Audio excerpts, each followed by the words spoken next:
नमस्कार, आप देख रहे हैं न्यूज़ 24। में हूं आप सभी के साथ विपनेश माथुर। आइए तेजस 24 की शुरुआत कर रहे हैं इस वक्त की सबसे बड़ी खबर के साथ। रूस यूक्रेन युद्ध के बीच पीएम मोदी यूरोप के दौरे के लिए रवाना हो गए हैं। इस पर सबकी नजर है। प्रधानमंत्री नरेंद्र मोदी 3 दिन में 3 देशों का दौरा करेंगे और इस दौरान वो जर्मनी, डेनमार्क और फ्रांस में 7 देशों के 8 नेताओं के साथ द्विपक्षीय और बहुपक्षीय वार्ता करने वाले हैं। इस पर सबकी नजर है, दुनिया की नजर है। कार्यक्रम के मुताबिक प्रधानमंत्री नरेंद्र मोदी 3 दिन में 25 कार्यक्रमों में हिस्सा लेंगे। बड़ा ये उनका दौरा जर्मनी, डेनमार्क और फ्रांस में पीएम मोदी की 25 बैठकें हैं और ये बैठकें काफी महत्वपूर्ण साबित होने वाली हैं। इस पर सबकी नजर है। आप देख रहे हैं कि 2 महीने से ज्यादा का वक्त हो गया है। रूस और यूक्रेन के बीच में महायुद्ध लगातार जारी है और ऐसे में प्रधानमंत्री नरेंद्र मोदी का ये दौरा काफी अहम माना जा रहा है। पीएम मोदी देर रात 3 दिवसीय यूरोप दौरे के लिए दिल्ली से रवाना हो गए हैं। पीएम मोदी 3 देशों जर्मनी, डेनमार्क और फ्रांस का दौरा करेंगे। रूस यूक्रेन संकट के बीच पीएम का ये दौरा काफी अहम माना जा रहा है। इस दौरान पीएम मोदी 7 देशों के 8 नेताओं के साथ द्विपक्षीय और बहुपक्षीय वार्ता करेंगे। पीएम मोदी बर्लिन में जर्मनी के चांसलर ओलाफ शॉल्ज के साथ वार्ता करेंगे। पीएम मोदी और ओलाफ शॉल्ज व्यापारिक सम्मेलन को संयुक्त रूप से भी संबोधित करेंगे। पीएम मोदी 3 दिन में 25 कार्यक्रमों में हिस्सा लेंगे। जर्मनी के बाद पीएम मोदी डेनमार्क के लिए रवाना होंगे। 3 मई को पीएम मोदी डेनमार्क के प्रधानमंत्री मेटे फ्रेडरिक्सन के साथ द्विपक्षीय वार्ता करेंगे। मोदी भारत डेनमार्क व्यापार गोलमेज सम्मेलन में भाग लेंगे। साथ ही डेनमार्क में भारतीय समुदाय के साथ बैठक करेंगे। 4 मई को वापसी के दौरान मोदी कुछ समय के लिए फ्रांस में रुकेंगे, जहाँ वो राष्ट्रपति चुने गए इमैनुअल मैक्रोन के साथ बातचीत करेंगे। देश के नए सेना प्रमुख जनरल मनोज पांडे ने रविवार को पदभार संभाल लिया। सेना प्रमुख ने कहा कि हमारी सेना हर चुनौतियों का सामना करने को तैयार है। थल सेना के 29वें प्रमुख बने मनोज पांडे ने कहा कि पिछले 2 सालों में चीन और पाकिस्तान की तरफ से नए नए विवाद पैदा किए जा रहे हैं। चीन को कड़ा संदेश देते हुए जनरल पांडे ने कहा कि हम पूरी तरह से स्पष्ट है कि किसी भी सूरत में एलओसी पर मौजूदा स्थिति में कोई बदलाव नहीं होने देंगे। और तेजस 24 में एक और ब्रेकिंग न्यूज का रुख कर लेते हैं। विजय सांपला आज सुप्रीम कोर्ट कमीशन के एससी कमीशन के चेयरमैन का पदभार संभालेंगे। लगातार दूसरी बार विजय सांपला को राष्ट्रीय अनुसूचित जाति आयोग का अध्यक्ष नियुक्त किया गया है। राष्ट्रपति रामनाथ कोविंद ने विजय सांपला को नेशनल एससी कमीशन की जिम्मेदारी सौंपी है। लगातार वो इस पद बरकरार हैं। एक बार फिर से उन्हें नेशनल एससी कमीशन का अध्यक्ष बनाया गया है। अध्यक्ष पद का आज वो कार्यभार संभालने जा रहे हैं। विजय सांपला बने नेशनल एससी कमीशन के चेयरमैन।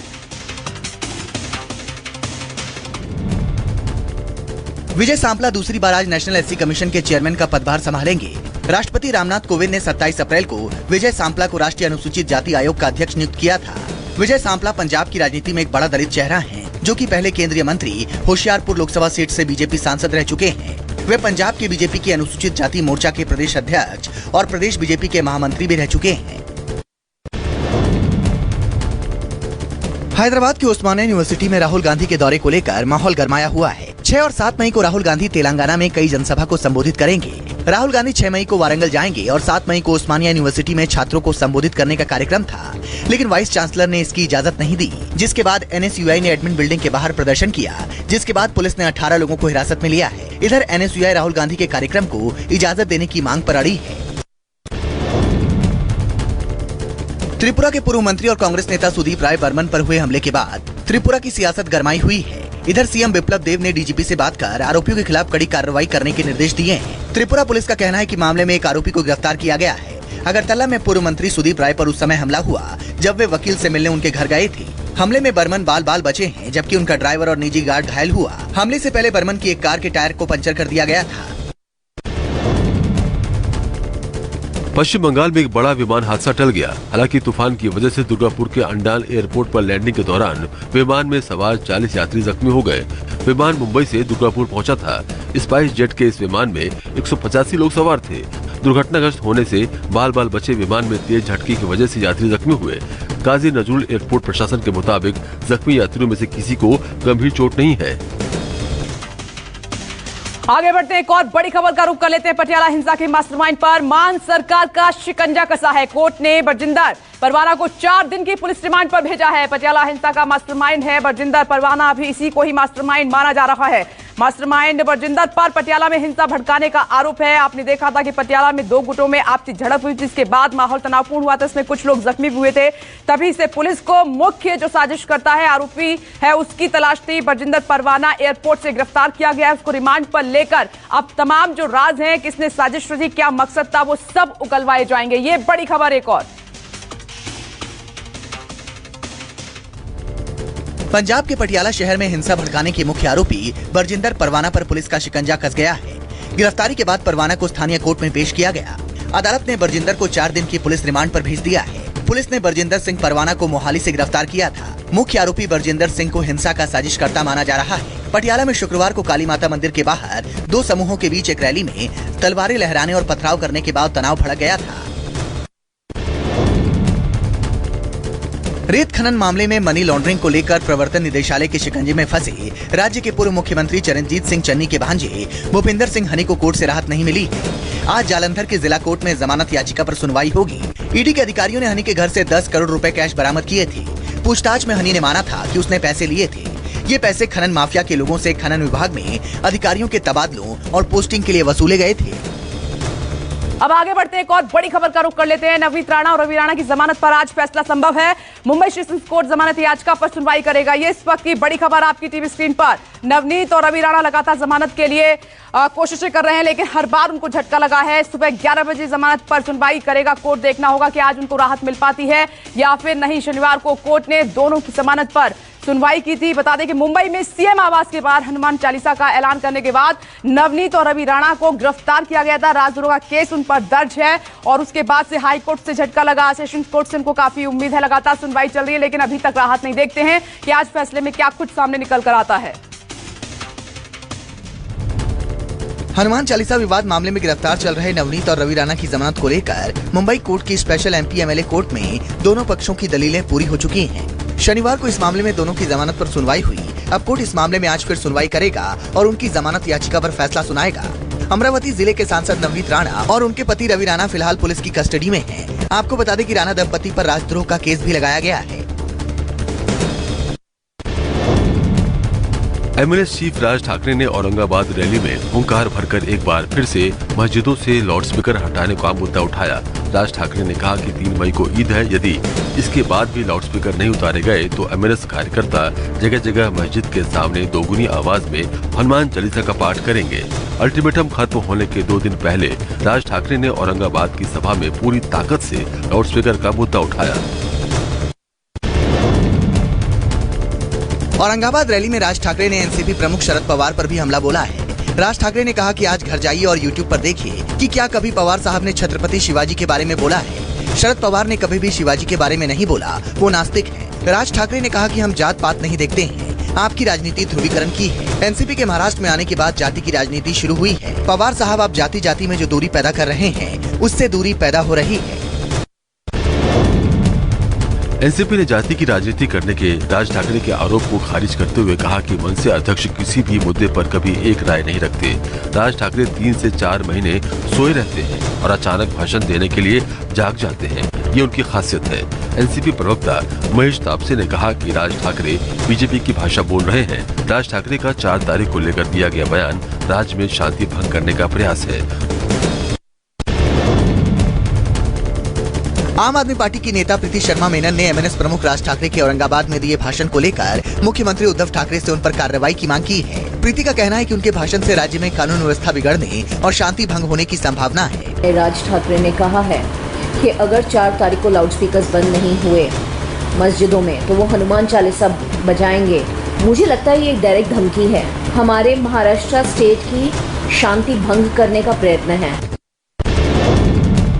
महाराष्ट्र की स्थापना दिवस पर सीएम उद्धव ठाकरे हुतात्मा चौक पर महाराष्ट्र के लिए बलिदान देने वालों को श्रद्धांजलि दी। वहीं दादर शिवाजी पार्क में ध्वजारोहण भी किया। छत्रपति शिवाजी इंटरनेशनल एयरपोर्ट में शिवाजी की प्रतिमा का अभिवादन किया। इस मौके पर सीएम उद्धव ने एमएनएस और बीजेपी पर जमकर निशाना साधा।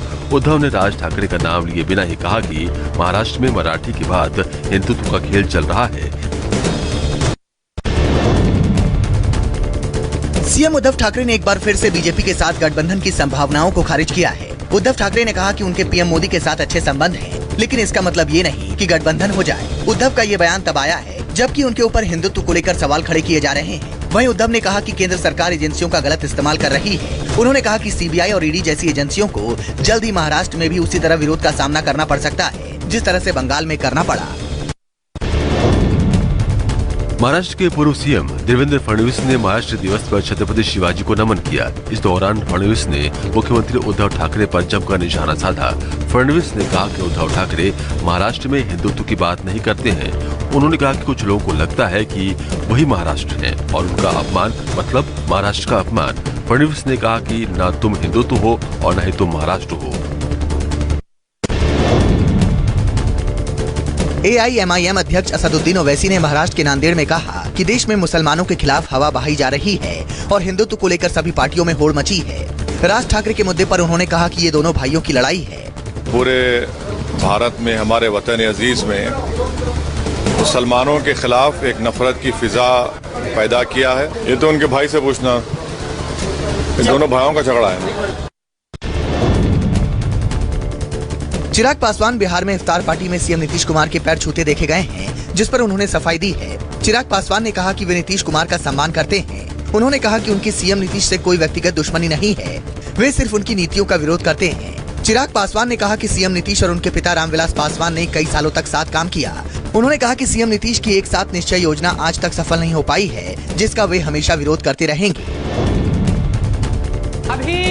बिहार के समस्तीपुर के मालदा प्राथमिक कन्या विद्यालय के एक सरकारी स्कूल के टीचर का वीडियो इन दिनों सोशल मीडिया पर खूब वायरल हो रहा है। वीडियो में टीचर बच्चों को लू से बचने की सलाह दे रहे हैं। वो गाने के माध्यम से बच्चों को लू से बचने की टिप्स दे रहे हैं। बच्चों को गर्मी से बचाव की जानकारी देने का ये अनोखा प्रयोग लोगों को खूब भा रहा है। शिक्षक का नाम वैद्यनाथ रजक है, जो गले में पानी की 2 बोतल और हाथ में छाता लेकर बच्चों को लू से अलर्ट कर रहे हैं। आगे बढ़ते हैं। तेजस 24 में एक और बड़ी खबर का रुख कर लेते हैं। आजम खान की जमानत याचिका पर सुनवाई होनी है, सबकी नजर है।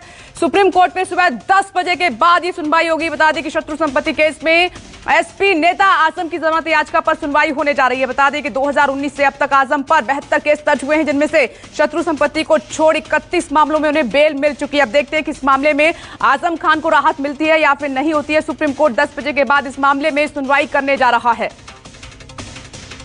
तो आजम खान की जमानत याचिका पर सुनवाई होगी, सबकी नजर है। बाकी मामलों की तरह क्या इसमें भी आजम खान को जमानत मिल जाएगी, क्या उनको राहत मिलेगी, ये देखना होगा। शत्रु संपत्ति केस में सुप्रीम कोर्ट अपना सुनवाई के बाद फैसला क्या सुनाता है, ये देखना होगा। आजम खान काफी लंबे समय से जेल में बंद हैं। 72 मामले उन पर दर्ज थे, उसमें 71 मामलों में उनको राहत मिल चुकी है। लेकिन इस मामले में क्या होता है, ये देखना होगा। लेकिन इस बीच आपने देखा था कि आजम खान के अरेस्टिंग से लेकर उनके जेल में बंद होने तक कितनी सियासत हुई है, तमाम आरोप प्रत्यारोप का दौर भी लगा है। अब सुप्रीम कोर्ट से आजम खान को उम्मीद है शत्रु संपत्ति केस में सुप्रीम कोर्ट इसमें सुनवाई करने जा रहा है। देखना होगा कि आजम खान को इसमें राहत मिल पाती है या फिर नहीं। 10 बजे के बाद इस मामले में कोर्ट सुनवाई करेगा। सुप्रीम कोर्ट में आज समाजवादी पार्टी के वरिष्ठ नेता आजम खान की जमानत याचिका पर सुनवाई होगी। शत्रु संपत्ति केस में आजम की जमानत पर सुनवाई होगी। आजम के वकील ने कहा कि इलाहाबाद हाई कोर्ट में जमानत पर सुनवाई के बाद फैसला सुरक्षित रख लिया था। हाई कोर्ट में 4 मई को आजम की जमानत पर फैसला आने की उम्मीद है। 2019 से अब तक आजम पर 72 केस दर्ज हुए हैं। आजम फिलहाल सीतापुर जेल में बंद है। मशहूर फिल्म अभिनेत्री कंगना रनौत ने रविवार को उत्तर प्रदेश के मुख्यमंत्री योगी आदित्यनाथ से उनके आवास पर पहुंचकर शिष्टाचार भेंट की। इस दौरान सीएम के साथ उनकी कुछ मुद्दों पर अहम चर्चा हुई। मुलाकात के दौरान सीएम योगी ने महत्वाकांक्षी परियोजनाओं एक जिला एक उत्पाद योजना से जुड़ा एक गिफ्ट हैम्पर भी कंगना को भेंट किया है। रनौत ODOP की ब्रांड एम्बेसडर हैं। अभिनेत्री कंगना रनौत अक्सर बीजेपी और सीएम योगी के समर्थन में प्रतिक्रिया देती रहती है। एक और बड़ी खबर का जल्दी से रुख कर लेते हैं। यूपी में योगी सरकार का बड़ा प्रशासनिक फेरबदल हुआ है। राज्य में 16 वरिष्ठ IAS अधिकारियों का तबादला कर दिया गया है और IAS मनोज कुमार सिंह को ACP पद की जिम्मेदारी दी गई है। ग्रेटर नोएडा के CEO को PWD का प्रमुख सचिव बनाया गया है। लगातार 2.0 सरकार, योगी सरकार की जब से शुरुआत हुई है, मुख्यमंत्री योगी आदित्यनाथ लगातार एक्टिव हैं। कानून व्यवस्था पर वो कोई रिस्क लेना नहीं चाहते हैं, तभी भी आप देख रहे हैं कि उसके तहत ये तबादले काफी अहम माने जा रहे हैं। प्रमुख जिम्मेदारियां दी जा रही हैं और मुख्यमंत्री योगी आदित्यनाथ ने यह भी कहा कि प्रदेश की कानून व्यवस्था को ठीक करने के लिए जो भी कदम उठाए जाएंगे वो उठाएंगे और पुलिस की जो लापरवाही पहले देखने को मिलती थी वो अब ऐसा नहीं होगा। यूपी में 16 वरिष्ठ IAS अधिकारियों के तबादले हुए हैं, हालांकि ये समय समय पर होते रहते हैं। आईएएस मनोज कुमार सिंह का भी तबादला हो गया है। ग्रेटर नोएडा के सीईओ को पीडब्ल्यूडी प्रमुख सचिव बनाया गया है। तो यूपी में 16 वरिष्ठ आईएएस अधिकारियों के तबादले। और दूसरी तरफ आप देख रहे हैं कि मुख्यमंत्री योगी आदित्यनाथ जिस तरीके के मसले उत्तर प्रदेश में चल रहे हैं उसमें कानून व्यवस्था को लेकर वो काफी सजग हैं, सतर्क हैं और गंभीर हैं। यूपी में योगी सरकार ने बड़ा प्रशासनिक फेरबदल किया है। सूबे में 16 वरिष्ठ आईएएस अधिकारियों का तबादला किया गया है। सीनियर आईएएस मनोज कुमार सिंह को ईपीसी पद की जिम्मेदारी दी गई है। ग्रेटर नोएडा के सीईओ नरेंद्र भूषण को पीडब्ल्यूडी का प्रमुख सचिव बनाया गया है, जबकि मेरठ कमिश्नर सुरेंद्र सिंह को ग्रेटर नोएडा सीईओ का अतिरिक्त प्रभार दिया गया है। सुधीर गर्ग को प्रमुख सचिव राजस्व बनाया गया है। यूपी में ईद को लेकर पुलिस प्रशासन अलर्ट मोड में आ गया है। त्योहार के समय कोई अप्रिय घटना ना हो, इसको लेकर पूरे प्रदेश में पुलिस ने व्यवस्था चाक चौबंद कर दी है। सभी जिले में 3 सुपर जोन व 9 सेक्टर की व्यवस्था लागू कर दी गई है। हर जिले की ईदगाह पर सीओ और थानेदारों की ड्यूटी लगा दी गई है। संवेदनशील जगहों पर ड्रोन कैमरों से भी निगरानी रखने की व्यवस्था है। यूपी के सभी जिलों में पुलिस ने फ्लैग मार्च निकालकर लोगों से शांति बनाए रखने की अपील भी की है। वाराणसी के लाल बहादुर शास्त्री अंतर्राष्ट्रीय हवाई अड्डे पर इंडिगो एयरलाइंस का विमान 6C5362 मुंबई के लिए उड़ान भरने वाला था, लेकिन यात्रा के दौरान विमान में बैठने को लेकर एक महिला और पुरुष में कहासुनी हो गए कि इस दौरान दोनों के बीच तीखी नोकझोंक हुई। उसके बाद पायलट ने विमान ले जाने से इनकार कर दिया। यात्रियों के बीच कहासुनी के चलते विमान करीब 1.5 घंटे तक एयरपोर्ट के एप्रन पर खड़ा रहा। बाद में दोनों यात्रियों को समझाया गया, तब जाकर विमान ने वाराणसी से मुंबई के लिए उड़ान भरी। तस्वीरें झांसी जिले के बरुआ सागर थाना क्षेत्र की है, जहां एक दरोगा और महिला के बीच जमकर बवाल हुआ। हालात ये बन गए कि दरोगा साहब और उनकी टीम को अपनी जान बचाने के लाले पड़ गए। बताया जा रहा है कि पुलिस बरुआ सागर के मतवाना में एक युवक के खिलाफ मिले एक प्रार्थना पत्र के एवज में उसको घर पर पकड़ने गई थी। मुलजिम के घर पर न मिलने पर दरोगा पवन जायसवाल ने उसके भाई को गिरफ्तार करने का प्रयास किया, जिससे बेटा और उसकी मां दोनों भड़क गए। सहारनपुर में पूर्व बीएसपी एमएलसी हाजी इकबाल पर योगी सरकार ने शिकंजा कस दिया है। हाजी इकबाल के नौकर नसीम के नाम दर्ज 21 करोड़ से अधिक की बेनामी संपत्ति को जब्त कर लिया गया है। जांच में ये संपत्ति हाजी इकबाल की निकली। जब्ती की ये कार्रवाई योगी सरकार में अब तक की सबसे बड़ी कार्रवाई बताई जा रही है। हाजी इकबाल ने अपने सहयोगियों, रिश्तेदारों, नौकरों सहित कई के नाम से सरकारी गैर सरकारी जमीनें खरीदी हुई हैं।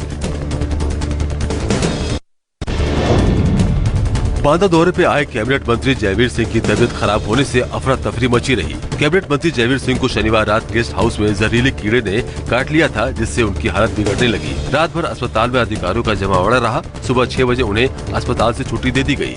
जन कल्याण योजनाओं और विकास कार्यों की जानकारी के लिए कैबिनेट मंत्री जयवीर सिंह के साथ 3 राज्य मंत्री बांदा पहुँचे थे। 2 दिवसीय दौरे के बाद कैबिनेट मंत्री गेस्ट हाउस में आराम कर रहे थे। काशी का पुनर्निर्मित खिड़किया घाट, जिसे अब नमो घाट के नाम से जाना जाता है, जल्द ही पर्यटकों के लिए आकर्षण का केंद्र होगा। पीएम मोदी का ड्रीम प्रोजेक्ट नमो घाट बनकर लगभग तैयार हो गया है। इसके पहले फेज का काम पूरा हो चुका है। घाट पर सूर्य और गंगा को प्रणाम करती 3 जोड़ी हाथ की आकृतियों के कारण इसे नमो घाट का नाम दिया गया है। 34 करोड़ रुपए की लागत से तैयार हुआ यह घाट वाराणसी का 85वां घाट होगा। पीएम मोदी जल्द ही इसका उद्घाटन करेंगे। एमपी में आज लाडली लक्ष्मी उत्सव मनाया जाएगा। ये आयोजन 11 मई तक चलेगा। आज सीएम शिवराज सिंह चौहान इसकी शुरुआत करेंगे। वर्चुअली होने वाले सीएम के इस कार्यक्रम में प्रदेश भर से लड़कियां और अभिभावक भी जुड़ेंगे। जिला स्तर पर लाडली उत्सव के तहत लाडली लक्ष्मी बालिकाओं के लिए कई कार्यक्रम आयोजित किए जाएंगे। कई कार्यक्रमों का आयोजन विकास खंड, ग्राम पंचायत एवं आंगनबाड़ी स्तर पर भी किया जाएगा। कार्यक्रमों का आयोजन कई सत्र में होगा। साथ ही प्रदेश की 200 बेटियां वाघा बॉर्डर की यात्रा भी करेंगी। मध्य प्रदेश के खरगोन शहर में हिंसा के बाद अब हालात सामान्य हो गए थे और शहर वासियों को कर्फ्यू से भी राहत मिलने लगी थी। लेकिन अब प्रशासन ने फैसला किया है कि आज और कल यानी 3 मई तक कर्फ्यू में मिलने वाली छूट नहीं दी जाएगी। दरअसल आने वाले त्योहारों को लेकर ये फैसला लिया गया है। शहर में फिर से सांप्रदायिक तनाव की स्थिति न बन जाए, इसी को देखते हुए प्रशासन ने कर्फ्यू में मिलने वाली ढील रद्द कर दी है। पूरे खरगोन में पूर्ण कर्फ्यू लागू रहेगा। एमपी के स्वास्थ्य मंत्री विश्वास सारंग ने कोरोना को लेकर कहा कि पिछले 24 घंटों में 31 नए मामले सामने आए हैं। प्रदेश सरकार की कोरोना को लेकर पूरी तैयारी है और चिंता की कोई बात नहीं है। कोरोना में पिछले 24 घंटे में मध्य प्रदेश में 31 पॉजिटिव केस आए। लगभग हमने 8000 टेस्ट किए हैं, उसमें 31 पॉजिटिव केस आए हैं।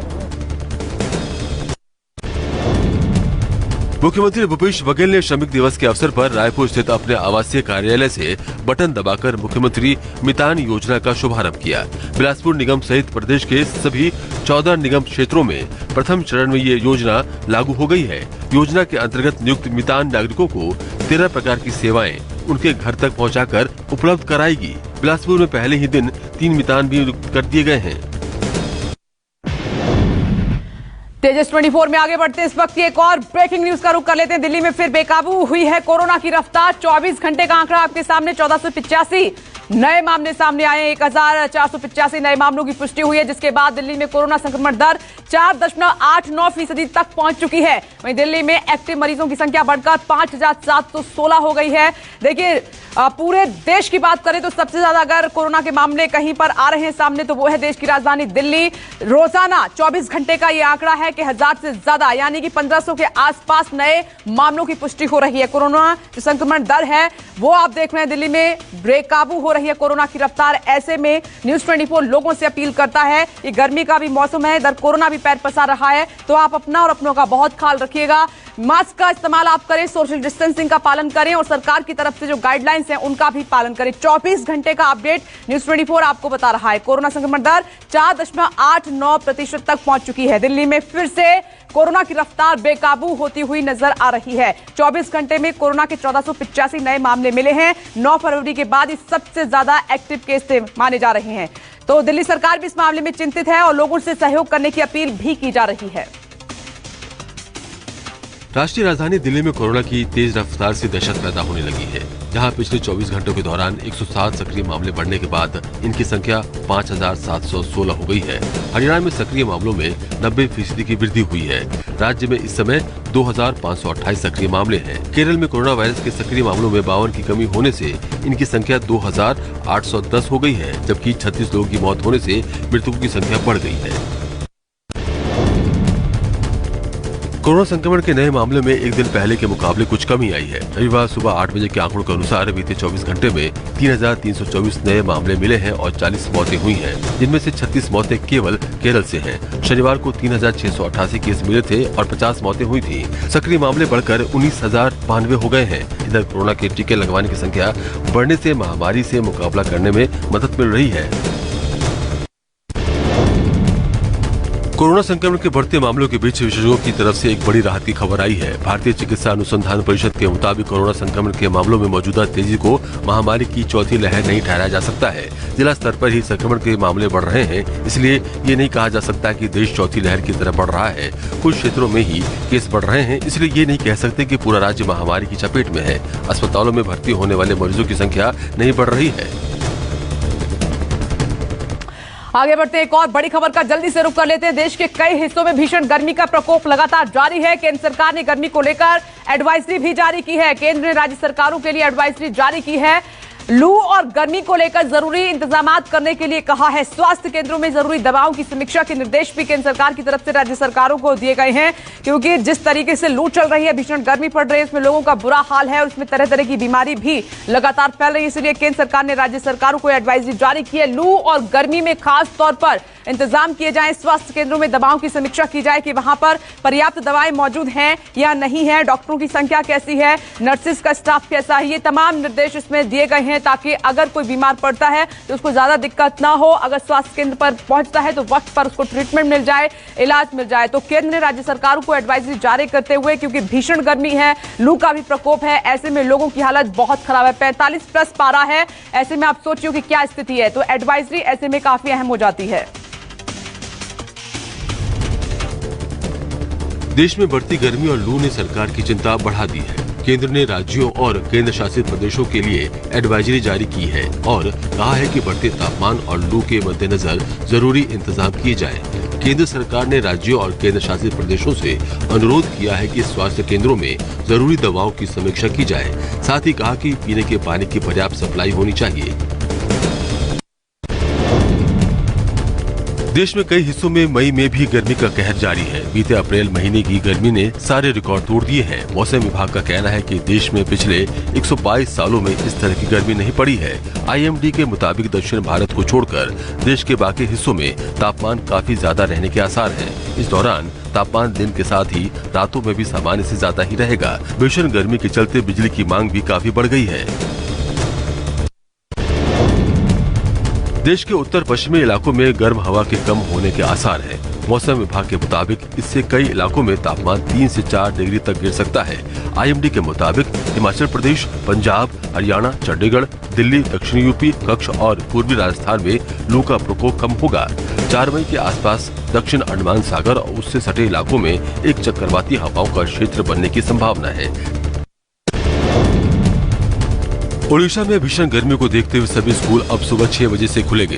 गर्मी की वजह से स्कूल की टाइमिंग सुबह 6 बजे से 9 बजे तक कर दी गई है। हालांकि बोर्ड और काउंसिल की हो रही परीक्षाओं के समय में कोई बदलाव नहीं किया गया है। राज्य में भीषण गर्मी पड़ रही है। कई इलाकों में पारा रिकॉर्ड तोड़ चुका है। इसी को ध्यान में रखते हुए सरकार ने 26 से 30 अप्रैल तक सभी स्कूल बंद कर दिए थे। गर्मी को देखते हुए सरकार ने स्कूल की टाइमिंग में बदलाव किया है। पश्चिम बंगाल में भीषण गर्मी का प्रकोप जारी है। तापमान 40 डिग्री को पार कर चुका है। ऐसे में अभिभावकों में छात्रों को लेकर चिंता है। इसलिए पश्चिम बंगाल की ममता सरकार ने आज से लेकर 15 जून तक स्कूलों में गर्मी की छुट्टी की घोषणा कर दी है। मुख्यमंत्री ने सचिव को स्कूलों, कॉलेजों और विश्वविद्यालयों को ग्रीष्मकालीन अवकाश देने के लिए निर्देश दिए। इसके अलावा निजी स्कूलों को भी छुट्टी की जानकारी देने को कहा गया है। कर्नाटक में गर्मी के बाद हुई बारिश ने लोगों की परेशानी बढ़ा दी है। फ्रेजर टाउन, शिवाजी नगर, चंद्र लेआउट और विजयनगर सहित बेंगलुरु के कई इलाकों में भारी बारिश हुई है। इसकी वजह से शहर के कई इलाकों में जल भराव हुआ है। बारिश के एक दिन पहले बेंगलुरु में साल का सबसे गर्म दिन रहा। अधिकतम तापमान 35.2 डिग्री सेल्सियस दर्ज किया गया। भारत के कई राज्य भीषण गर्मी की चपेट में हैं। राजस्थान, पंजाब, जम्मू कश्मीर और दिल्ली में गर्मी कहर बरपा रही है। हिमाचल में मौसम के करवट बदलते ही गर्मी से राहत मिलनी शुरू हो गई है। शिमला सहित प्रदेश के अधिकतर हिस्सों में जमकर बारिश हुई है। कई क्षेत्रों में ओला गिरने की खबर है। शिमला में जैसे ही बारिश शुरू हुई, पर्यटक बारिश का लुत्फ उठाने लगे। बारिश के बाद शिमला का मौसम काफी सुहाना हो गया, जिससे सैलानियों के चेहरे पर रौनक आ गई। बारिश ने पिछले कुछ दिनों से सुलग रहे जंगलों को बुझा दिया है। मौसम विभाग का अनुमान है कि राज्य में 5 मई तक बारिश जारी रहेगी। हिमाचल में बारिश नहीं होने से सूखे के हालात हो गए थे। आगरा में रविवार शाम अचानक मौसम ने करवट बदली। अचानक आए तूफान से आसमान में अंधेरा छा गया। सड़क पर वाहन चलाने के लिए रेड लाइट जलानी पड़ी। 93 किलोमीटर प्रति घंटे की रफ्तार से धूल भरी हवाएं चली। वहीं पेट्रोल पंप का छज्जा गिरने से 3.5 साल के बच्चे की मौत हो गई। बारिश से किसानों की काफी फसल खराब हो गई और शहर में भी लोगों का काफी नुकसान हुआ है। रविवार शाम को तेज आंधी और बारिश से ताजमहल की बिजली गुल हो गई। एक तरफ जहां पूरे उत्तर भारत में भीषण गर्मी पड़ रही है, तो वहीं बिजली संकट भी गहरा गया है। पंजाब भर में बिजली की लंबे पावर कट की वजह से इंडस्ट्रीज को नुकसान हो रहा है। इधर बिजली की सप्लाई न होने से फसलों को पूरा पानी नहीं मिल पा रहा है, जिससे किसानों को फसलों के नुकसान का डर सताने लगा है। जालंधर से पानी न मिलने के कारण फसलें खराब होनी शुरू हो गई हैं। किसानों का कहना है कि अगर पानी नहीं मिल पाया तो फसलें पूरी तरह से बर्बाद हो जाएंगी, जिसका नुकसान उन्हें भुगतना पड़ेगा। दिल्ली के पौष इलाके सिविल लाइंस में एक 77 साल के बुजुर्ग की हत्या और लूटपाट का सीसीटीवी फुटेज सामने आया है, जिसमें 2 संदिग्ध लोग घर से बाहर आते देखे जा सकते हैं। आपको बता दें कि रविवार को सिविल लाइंस में बुजुर्ग बिल्डर की चाकू मारकर हत्या कर दी गई थी। पुलिस ये जांच कर रही है कि सीसीटीवी में जो 2 लोग दिख रहे हैं, जो उसी इलाके से गुजर रहे हैं जहां बुजुर्ग की हत्या हुई, इनका इस मामले से क्या कनेक्शन है। गार्ड ने पुलिस को जानकारी दी थी कि सुबह के वक्त उसने घर से 2 लोगों को निकलते देखा था। जौनपुर से एक दिल दहला देने वाली वारदात सामने आई है, जहां त्रिलोचन बाजार के पास स्थित एक स्कूल में बोर्ड परीक्षा का प्रैक्टिकल देने गए एक छात्र की कुछ दबंग छात्रों ने पीट कर हत्या कर दी। मारपीट की पूरी घटना वहां लगे सीसीटीवी कैमरे में कैद हो गई। छात्र की हत्या के बाद पूरे स्कूल में हड़कंप मच गया। छात्र के परिवार वालों का रो रो कर बुरा हाल है। मामले की सूचना मिलते ही पुलिस मौके पर पहुंची। पुलिस ने शव को पोस्टमार्टम के लिए भेज दिया है और आरोपी छात्रों की तलाश में जुट गई है।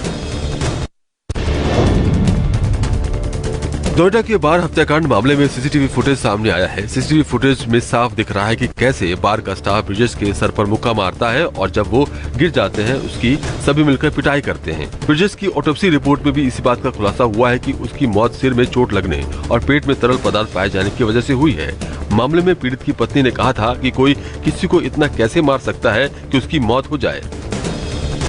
आगे बढ़ते हैं, एक और बड़ी खबर का रुख कर लेते हैं। खार्किव से इस वक्त की सबसे बड़ी खबर। खार्किव में एक बार फिर रूस की तरफ से बड़ा हमला किया गया है। रूसी सेना ने यह हमला खार्किव के एक और रिहायशी इलाके में किया है, निशाना बनाया है। बताया जा रहा है कि रूस की तरफ से शहर में एक के बाद एक कई मिसाइलें दागी गई, बड़े अटैक किए जा रहे हैं। रूसी हमले में खार्किव के कई इलाके पूरी तरीके से तबाह हो चुके हैं। ये लड़ाई किस मोड़ पर जाकर रुकेगी, ये महायुद्ध किस मोड़ पर जाकर रुकेगा, किसी को नहीं पता। 2 महीने से ज्यादा का वक्त हो चुका है, लेकिन यूक्रेन के तमाम शहर इसी तरीके से लगातार जल रहे हैं और होती देरी को देखते हुए रूस ने हमले भी काफी तेज कर दिए। रूसी हमले में कई शहरों में भारी तबाही और ये तस्वीरें लगातार न्यूज़ 24 आपको दिखा रहा है। आप देखिए, दोनेत्स्क में रूस ने फास्फोरस बम का इस्तेमाल किया है। खार्किव के कई इलाकों में इसी तरीके से रूस हमले कर रहा है और वहां पर सभी जो रिहायशी इलाके इस वक्त जल रहे हैं, दहल रहे हैं। कई ऐसे शहर हैं जो खंडर में तब्दील हो चुके हैं, वीरान हो चुके हैं और जो जगह बची हैं वहां पर रूस की नजर है, क्योंकि जिस तरीके से महायुद्ध का कोई निर्णायक मोड़ नहीं आ रहा है, देरी हो रही है, इससे रूस को भी भारी भरकम नुकसान है। अब तेज कर रहा है हमले रूस। एक और बड़ी खबर का रुख कर लेते हैं। यूक्रेन पर प्रतिबंधित हथियारों से हमले तेज कर दिए गए हैं। दोनेत्स्क के एक शहर में रूस ने फास्फोरस बम दागा है। रूसी हमले में दोनेत्स्क में भारी नुकसान भी हुआ है। रूसी हमले में कई लोगों के मारे जाने की खबर भी सामने आ रही है। नमस्कार, मैं हूं मानक गुप्ता। अगर आपको हमारा ये वीडियो पसंद आया हो तो इसे लाइक और शेयर जरूर करें और हाँ, हमें सब्सक्राइब और फॉलो करना ना भूलें ताकि आप देश और दुनिया की कोई खबर मिस ना करें। तो जुड़े रहिए हमारे साथ और देखते रहिए न्यूज़ 24।